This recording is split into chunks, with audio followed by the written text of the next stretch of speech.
water scarcity doesn't work in silo. It's oftentimes an aggravating factor that compounds many other risks. The crux of the issue isn't just about hydration, but really about how much of our economy depends on water for everything from food to vaccines to mining and energy, right? So every single economic output does rely on access to water.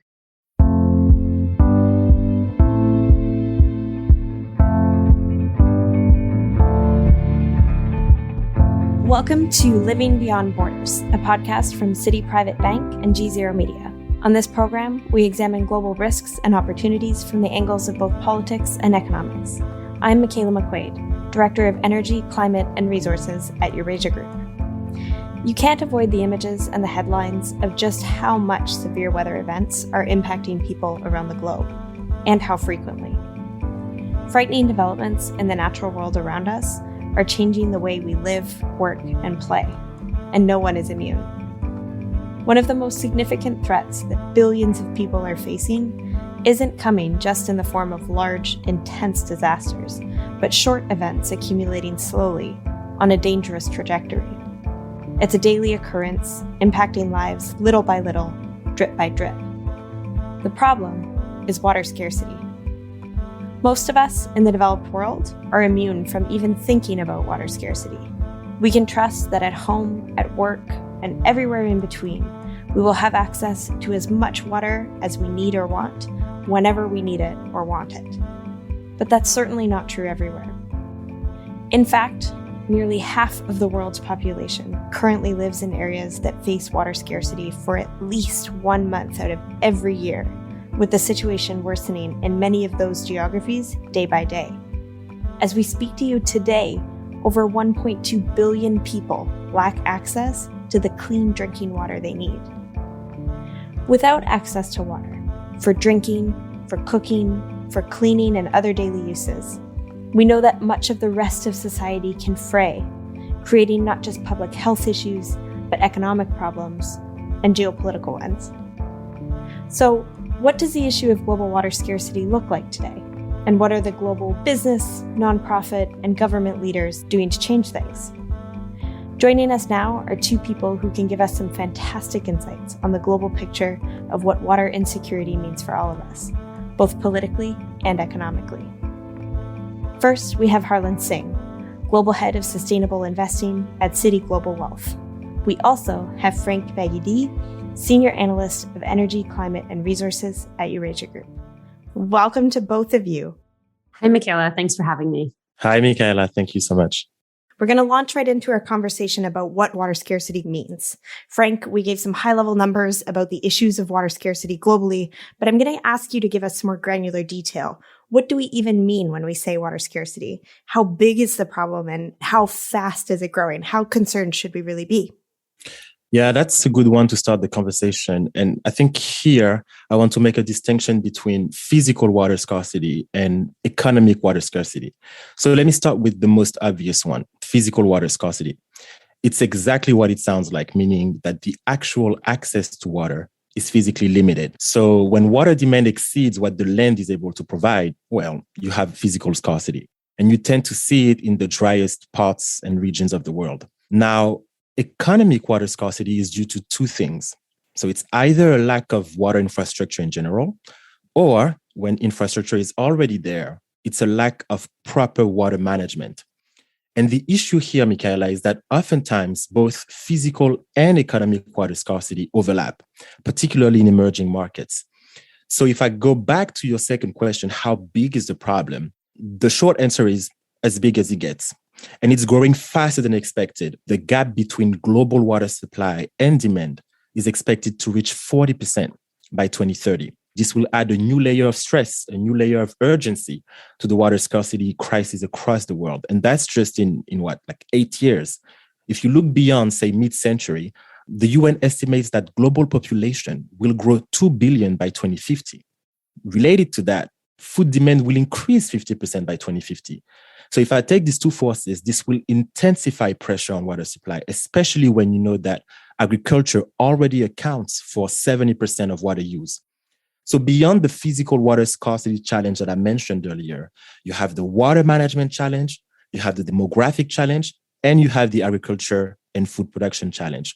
And so this is what many water experts see as kind of a recipe for a perfect storm, if you will. Now, one of the crises that we talk almost every day about here at Eurasia Group and in every headline that we read is climate change. How directly linked to climate change is the issue of water scarcity? I see climate change as a multiplier, right? So if you take into account the current pace of population growth, each degree of global warming is expected to decrease water resources by at least 20%. And it's a mutually reinforcing relation. And that's why the international panel, the Intergovernmental Panel on Climate Change, IPCC, is now covering it extensively in its reports. Take the 1.5 global warming target that the global community, the international community has. Above 1.5 degrees, people living on small islands can no longer adapt to climate change. And that's because of the lack of access to fresh water. In a 2-degree scenario, more than 1/3 of Southern Europe will be exposed to water scarcity. In a 3-degree scenario, the ability to adapt to climate change by using irrigation will be significantly limited by water availability. So you can look at the current water and climate relation as some sort of downward spiral, with first climate change that is increasing droughts, that is disrupting rainfall patterns, and then the impact on water scarcity, and then how that's reducing crop productions for farmers. And then, of course, the impact on food prices, but also the increase in urban migration, because those farmers and their families, they now have to move to the cities. And this is then putting pressure on local temperatures. And then the cycle starts again, because that impacts climate change and that then impacts water scarcity. So obviously here I'm oversimplifying things, but I find that it's a very helpful way to kind of grasp the relevance and the ties of the water and climate nexus, but also of the water, climate, and food nexus. It may be oversimplified, but I think it's a very stark picture in terms of the very human impacts. And with that, Harlin, I'm going to turn to you, because there are, beyond those human impacts, there are very clear economic implications here, both locally and globally. So I'll put the question to you. Why is water scarcity on your radar in your role at Citi? Yeah, thanks, Mikaela. And you and Franck touched a little bit on this, but, from an economic standpoint, I don't think too many people actually think of water scarcity as an economic problem at the outset, right? It's generally thought of as a hydration problem, access to clean water. And if we just step back for a second here, the misuse of water is truly a classic tragedy of the commons, right? There's overconsumption, as Franck mentioned, underinvestment on the economic side, and eventual depletion of a shared resource. And when we see this demand overwhelming supply, before you know it, every person who consumes water harms others who cannot readily access it. And so the crux of the issue isn't just about hydration, but really about how much of our economy depends on water for everything from food to vaccines to mining and energy, right? So every single economic output does rely on access to water.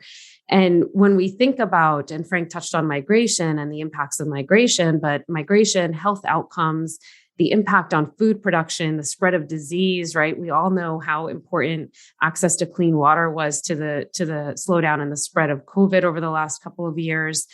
And Franck mentioned as well, the growing problem, right? So we're expecting that half of the global urban population by 2050 will be expected to face water scarcity, with the greatest impacts in economies like India and China.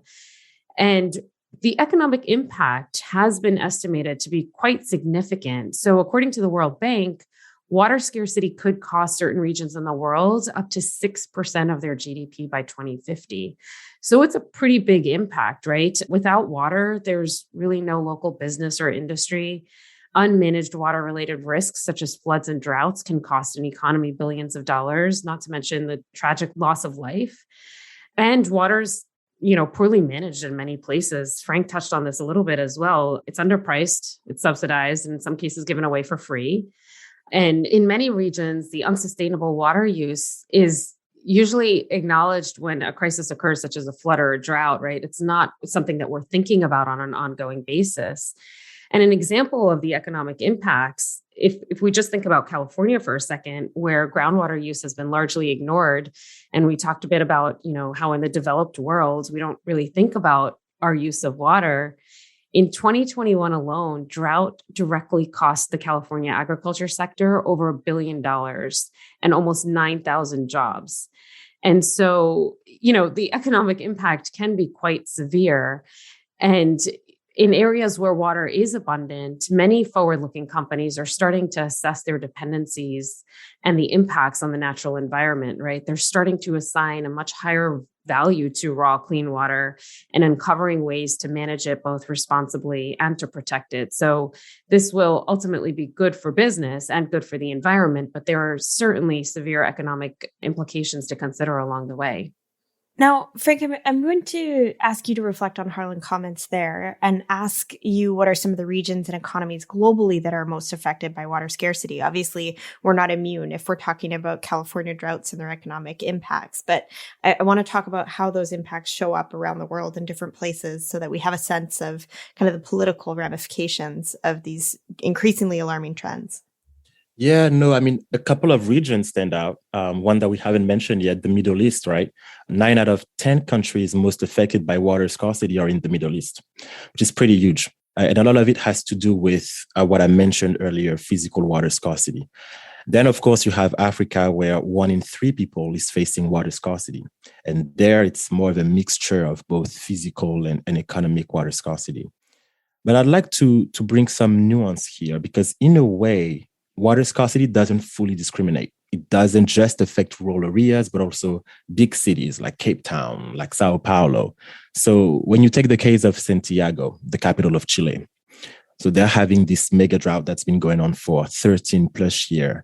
And the governor just recently announced a plan to ration water, which includes measures to limit water pressure, to rotate water cuts among customers. Those are things that never happen in Chile, let alone in Santiago. If I want to build on what Harlin said about California, well, now the state of California is paying farmers to not farm this year. We're paying them to not do their job, specifically because they're trying to preserve and save water resources because of the ongoing and severe droughts. And that's a big issue in the US because farmers in California produce 1/4 of the country's food, which is huge. So those are the types of kind of real concrete impact of water scarcity that are forcing policymakers, whether it's in developed economies or in more emerging markets, to take immediate and oftentimes drastic actions right now and right away. Harlin, I'm going to go back to you because both you and Franck have mentioned agriculture. You mentioned vaccine dependencies on water and different kind of industrial crossovers. And I wanted to ask you how much of this issue is about agriculture and industry using water versus large numbers of people going about their day-to-day lives and taking long showers or not fixing leaky tapes. How much is industrial versus maybe behavioral? Yeah, I mean, look, I think when we first start to talk about these large intractable problems, everything from emissions to water usage, most individuals think about what they can do themselves. And when we look at water use, 70% of the world's fresh water is actually used by the agricultural industry.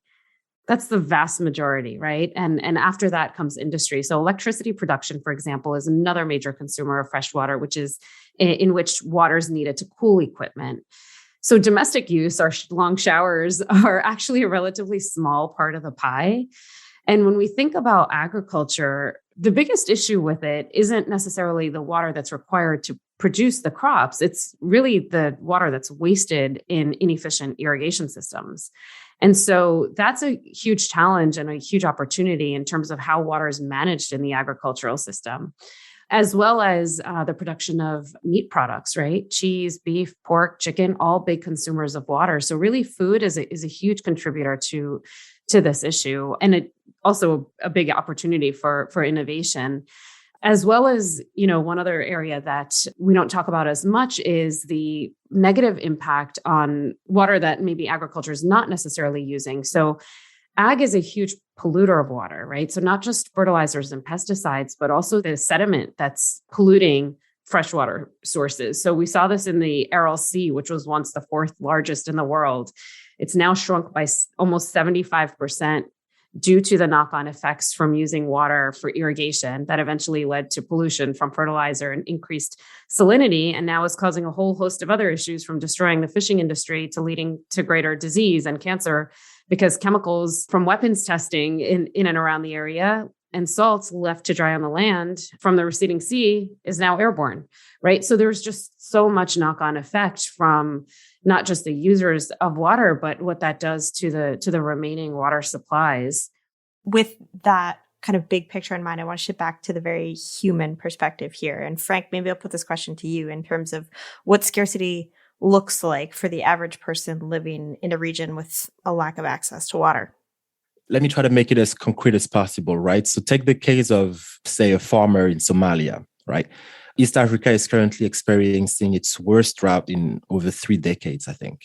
So for this farmer in Somalia, it becomes difficult to field crops. It becomes difficult to cook. It becomes difficult to eat, but also to wash and to drink. And now on the health side, as Harlin mentioned earlier, depending on where you are, up to 80% of illnesses are linked to the lack of clean water and sanitation access in developing economies. And that's definitely the case of Somalia. So if I go back to my farmer in Somalia, you have the economic impact on his livelihood and his job. Then you have the health impact for him and his family. And then on top of that, you have the impact of the war in Ukraine. And it's not necessarily something that comes to mind immediately, but Somalia imports most of its wheat from Egypt. And then Egypt itself imports 85% of its wheat from Russia and Ukraine. So we can only imagine the implication for that farmer in Somalia who's already dealing with the drought. And so my point here really is that water scarcity doesn't work in silo. It's oftentimes an aggravating factor that compounds many other risks and that exacerbates, which we're seeing here with the case of the Ukraine crisis, many other crises. And that's really why it's an issue worth tackling. And I think we know that in many places without running water, women and girls are the ones that have to spend hours a day going to get it, which means limiting other things that they can do with their day. Harlin, tell us more about how a lack of water can disproportionately impact some groups of people. And on the converse, how increasing access to water can really change their lives. Sure, Mikaela. And, this kind of continues to build on Franck's bleak view of what's happening and why this isn't an issue that operates within silos. To your point, right, women and girls do bear the greatest burden because in the developing world, at least, they're the most likely to be responsible for bringing water back to their homes. So they spend an estimated 200 million hours collecting water every day. The average African woman walks 6 kilometers to haul 40 pounds of water every single day.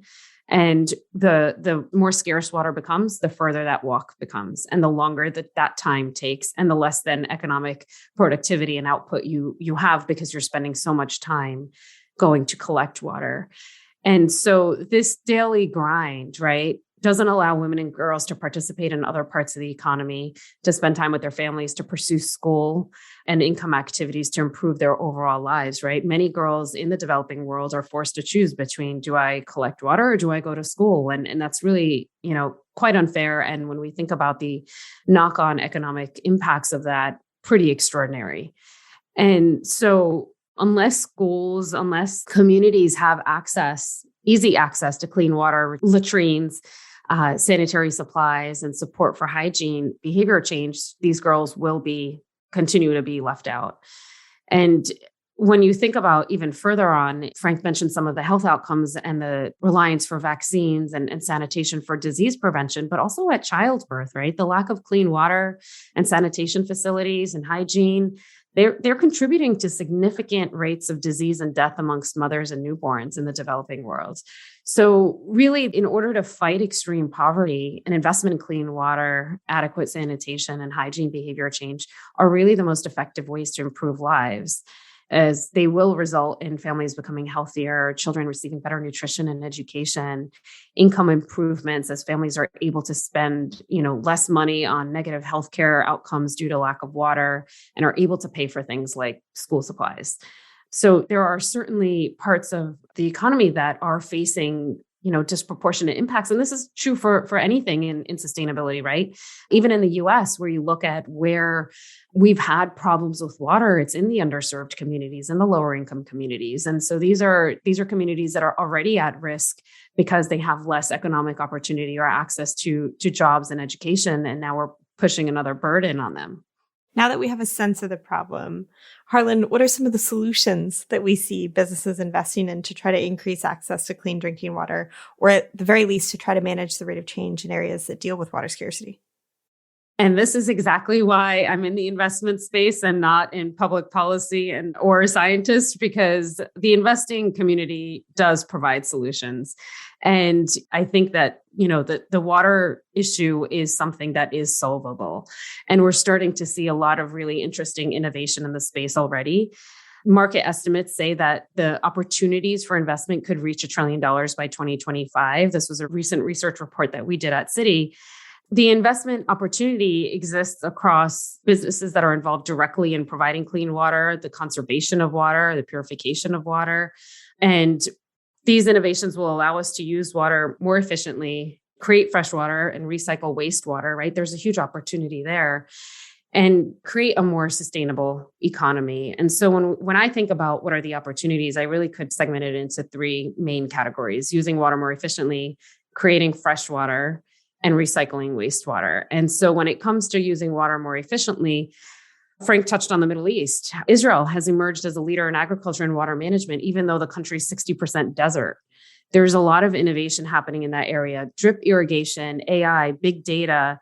They're allowing for more efficient ways to irrigate, grow plants and crop, and increase the yield, right? So we're seeing some really interesting innovation in aquaculture. Vertical farming, I think, is incredibly interesting space that's been growing significantly, also addressing the multitude of other problems that we've talked about today around food deserts and access to a variety of jobs.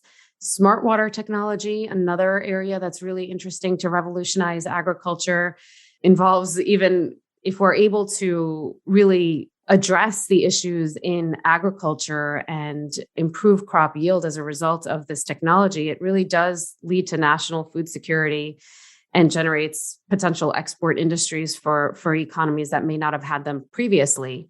When we think about also some of the water systems that are being built out, right? So net zero water systems and new building design, we've gone through the LEED and the green building designs, and now thinking about how water systems may also be used in new buildings as well as in retrofitting, where rain from stormwater can be used to supply necessary residential water, and treatment systems are built in-house in order to recycle as much of that water as possible. I think that's incredible. When we think about creating fresh water, I mean, some of this sounds a little pie in the sky, but there are technologies in desalination that have been taking off that are being used in many, many parts of the world now. Still expensive, but still something that are leading to opportunities, especially where there's extreme drought, to have interventions to create clean water out of seawater. And then dehumidifiers that are pulling moisture and air to create water in drought-stricken areas. Also really interesting technologies there. And when we think about recycling wastewater, I talked about the net zero buildings, but also there are wastewater treatments turning, underground aquifers and reservoirs, returning water to them to then be reused again. In Singapore now, recycled wastewater meets 40% of their daily water demand.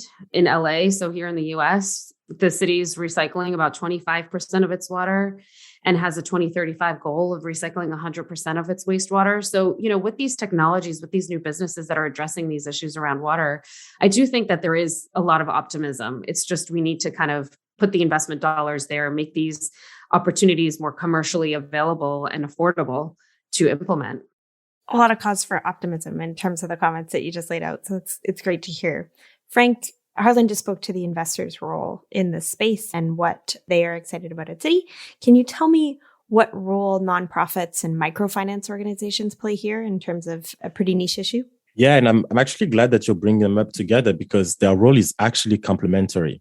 I would say on the one end, you have nonprofits, right, that are working to educate on water, that are engaging with policymakers and business leaders, that are sometimes even providing technical assistance to water providers, that are generating and updating data on water scarcity. Lots of the stats that I shared today, and I know and I could hear that it was the same for Harlin, came from well-established nonprofits that are tackling the global water crisis and that have been tracking these numbers for so long.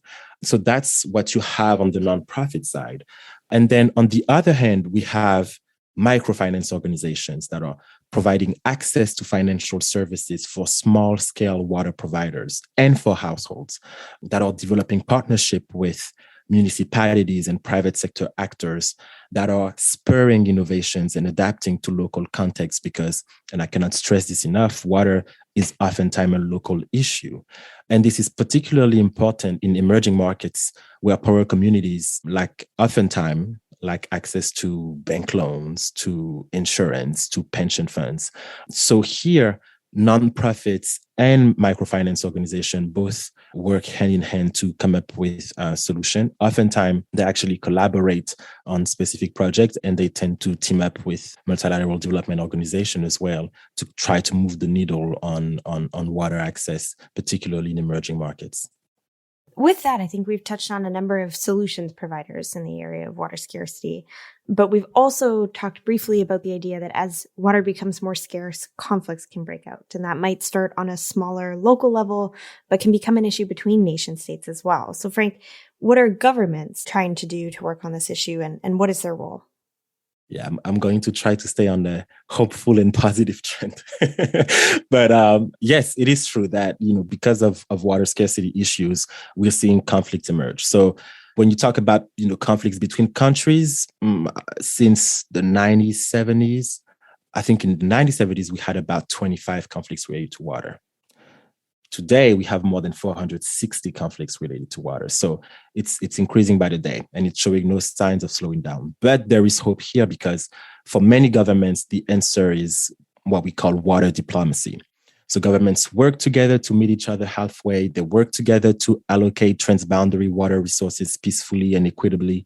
A good example from the past that I can give is between Turkey and Armenia. So here we have two countries that managed to put their tensions aside and to cooperate on water distribution from the Parque River. But I think that's just one side of the issue when it comes to water-related conflicts, between countries. I think the other side is within countries. When you focus on just one country in particular, on a given country, water deficits are linked to 10% of the increase of migrants since 1970. And so oftentimes for those migrants, that means that they have lower skills than other migrants, which means lower income, and which also means lower access to basic services when they move to that new destinations, which tend to be a city. So here, migration also increased pressure on and competition on water use. And you can only imagine the policy implication and the tensions that would arise. We saw that in Mexico, where a black market for water emerged. We saw that in the Kaveri Basin in India, where violent protests and legal battles also emerged. So to respond to this, I find that oftentimes governments are focusing on two things. One is promoting, fostering, supporting new technologies. And Harlin touched on it when she talked about wastewater. Actually, Chile, that I mentioned earlier with this new plan to ration water, Chile is the first capital in Latin America that treats 100% of its wastewater. So that also means that in the face of adversity and extreme events, those local governments are stepping up and coming up with those solutions, and the focus is technology. The other big focus that I'm seeing from a lot of countries is in setting up some sort of big, bold targets with a very short time frame to reach universal access to water. And that's the case of countries that people don't even think about when it comes to sustainability-related issues, like Brazil right now, which has a very ambitious goal for the next few years. And the list goes on and on. But I really want to have that shift. So when we talk about water-related conflicts, we focus on what's happening between countries, but also within countries. It will be interesting, if not scary, to watch how water diplomacy stands the test of resource conflicts turning into water wars. But hopefully we won't get into that with investors like Harlin on the case. So Harlin, in terms of final thoughts, I wanted to test with you what kind of approaches seem to be working so far. What are people most excited about? Can you tell us a little bit about that? I think that, like I mentioned before, right, this is a very solvable problem if the key stakeholders come together on it. And I do think investors play a big role and entrepreneurs play a big role here in developing new technologies. And what gives me hope is the investors that we're talking to are really focused on this area. And Frank, to your point, it's not always talked about, right? We spend a lot of time on energy and emissions. We don't spend a ton of time on water, but it's becoming much more front and center for people as they're thinking about how to address the inequalities that exist in the world. And, what we see on the solution side is that technology is developing at a really rapid pace. There's a lot of infrastructure enhancement that can be done that's very feasible. And agriculture has been taking front and center for a number of sustainability reasons. And Frank touched upon this in his earlier comments on the interrelatedness between water scarcity, food, obviously on the ag side, emissions as well, tied very heavily to ag. And as we start to think about these problems, there's a growing desire for the investment community, for the policymakers to think about all of these interventions through a lens of what is just. And that includes water. So I think that, I'm still pretty hopeful. I guess that's the eternal optimist in me that's tough to take out, but I'm pretty hopeful that we can start to deploy some of these technologies at scale and some of this innovation, particularly where we've seen things just like data and analytics in terms of advancing models for water management. I mean, simple tools that can really help, at the bare minimum, improve efficiency. And Frank, any last thoughts on the issue of water scarcity and how it impacts our geopolitical world? Yeah, I think with the increasing impact of climate change, it'll be interesting to see the trade-offs for policymakers between addressing immediate water scarcity issues and implementing more coordinated measures to tackle structural water problems like those linked to water management. So if I think about a country like Morocco, which is now losing 50% of its annual crop because of the worst drought in 4 decades that is happening now, what is going to be the plan between tackling this immediate issue and also focusing on kind of like the long-term water strategy for the country. So that's a space that I think will be interesting to watch. But I agree with Harlin. This is a moment in time. And I think that there are reasons to be cautiously optimistic. We have pressures stemming from global efforts. We didn't mention it, but you have the Sustainable Development Goal on water, SDG 6. We have pressures stemming from local efforts, which is the level where water issues are usually being handled. And increasingly, we're having pressure stemming from national efforts from governments that are setting targets on water and that are supporting new technology. And actually, tech is an area where I think our geopolitical world, as we know it, might be slightly different if some countries or regions manage to ramp up some of the technologies that Harlin mentioned. So if they manage to ramp up desalination techniques, if they manage to ramp up smart irrigation, if they manage to ramp up wastewater recycling, and most importantly, and Harlin briefly mentioned it, if they manage to reduce the price of these new technologies, which could really be a big change and a game changer for many, many countries.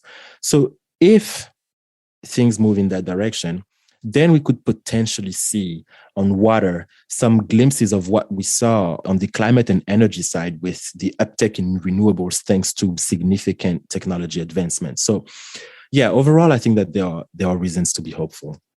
With that, I want to say thank you to Harlin Singh, Global Head of Sustainable Investing at Citi Global Wealth, and to Franck Gbaguidi, Senior Analyst of Energy, Climate, and Resources here at Eurasia Group. Thank you both very much for your time today. Thank you, Mikaela. Thank you, Mikaela.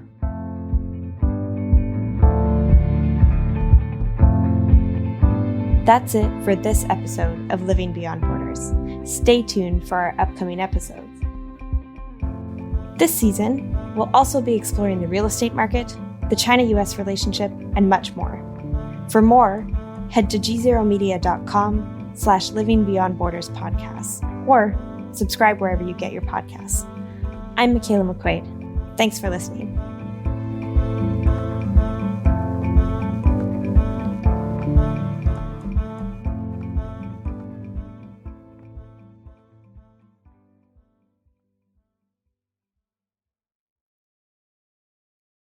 You're listening to the GZERO World with Ian Bremmer podcast, your weekly geopolitical deep dive into the world's biggest news stories, featuring in-depth conversations with global leaders and newsmakers. To get more of GZERO's insights on global politics every morning, sign up for our free newsletter, GZERO Daily, at gzeromedia.com.